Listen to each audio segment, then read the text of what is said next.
Le tennis est un sport individuel. Pourtant, il n'est jamais plus beau que lorsqu'il est collectif.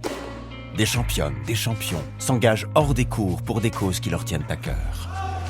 Bienvenue dans Le cours sur la main, un podcast produit en partenariat avec BNP Paribas, fidèle au tennis de demain depuis 50 ans. Le cours sur la main. Billie Jean King, combattante pour l'égalité. Pour ce match du sexe, le sport spectacle a montré son véritable visage et ce matin il me fait peur. La pitrerie était vraiment à son comble.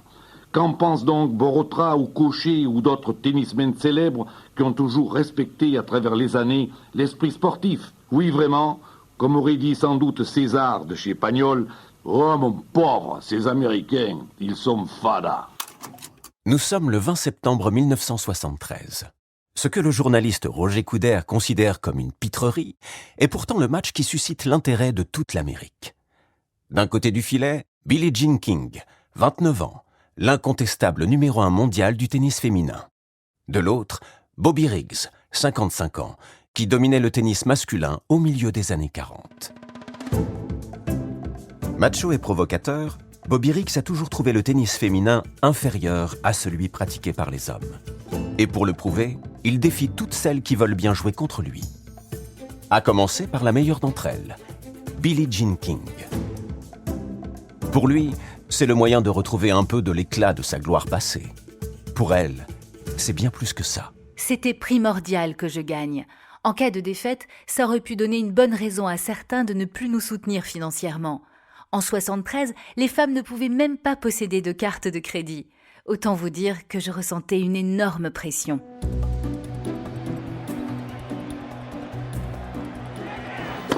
La partie se joue devant les 30 000 spectateurs de l'Astrodome de Houston et les 50 millions de téléspectateurs de 37 pays différents. La pression est énorme, mais le score final est sans appel. Billie Jean King gagne en 3 sets secs, 6-4, 6-3, 6-3, et remporte ce qu'on appellera dorénavant la bataille des sexes.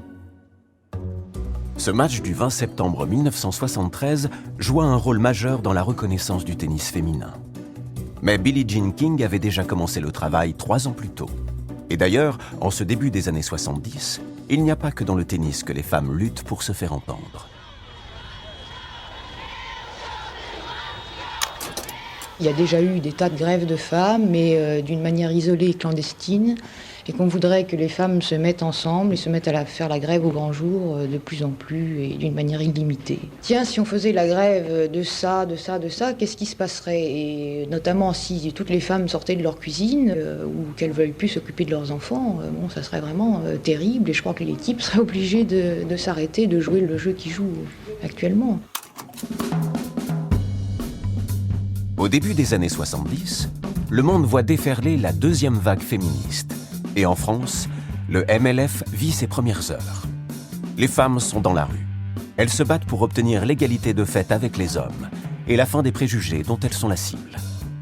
Une lutte que les tenniswomen livrent, elles aussi, à leur niveau. Parce que les organisateurs de tournois prêtent peu d'attention au tennis féminin. Et parce que les montants des prize money, les prix décernés aux lauréates, sont souvent 5 à 10 fois inférieurs à ceux des hommes. Alors, Billie Jean King prend la tête de la fronde, avec sa coéquipière de double et numéro 3 mondial, Rosie Casals. Le 23 septembre 1970, King, Casals et 7 autres joueuses trouvent un soutien de poids auprès de Gladys Heldman, la présidente du magazine World Tennis. Grâce à cette dernière, celles qu'on appellera plus tard les Original Nine signent un contrat symbolique d'$1 avec une marque de cigarettes pour lancer un circuit féminin parallèle au circuit classique. Les premiers tournois féminins, avec un prize money digne de ce nom, voient enfin le jour. Peu à peu, d'autres joueuses rejoignent les rangs des frondeuses, comme la Française Françoise Dure. Je suis allée à l'un des premiers tournois à San Francisco en janvier. À ce moment-là, on était 16. Lors d'un autre tournoi à Détroit, on n'avait pas beaucoup de public. Alors avec Billie Jean, on a distribué des billets devant un supermarché. Très vite, une quarantaine de joueuses participent à ce circuit d'une dizaine de tournois. La Fédération américaine de tennis tente bien de l'interdire. Mais sans le savoir, les instances ont déjà perdu la partie. Juin 1973. 70 joueuses sont réunies dans une salle du Gloucester Hotel de Londres. L'ATP, l'association des joueurs professionnels, existe depuis 1 an. Et c'est maintenant au tour des femmes de créer leur propre structure. À la manœuvre, Billie Jean King, évidemment. Tant que nous n'avons pas créé une association de joueuses, nous ne sortons pas d'ici. 2 heures plus tard, la WTA voit le jour.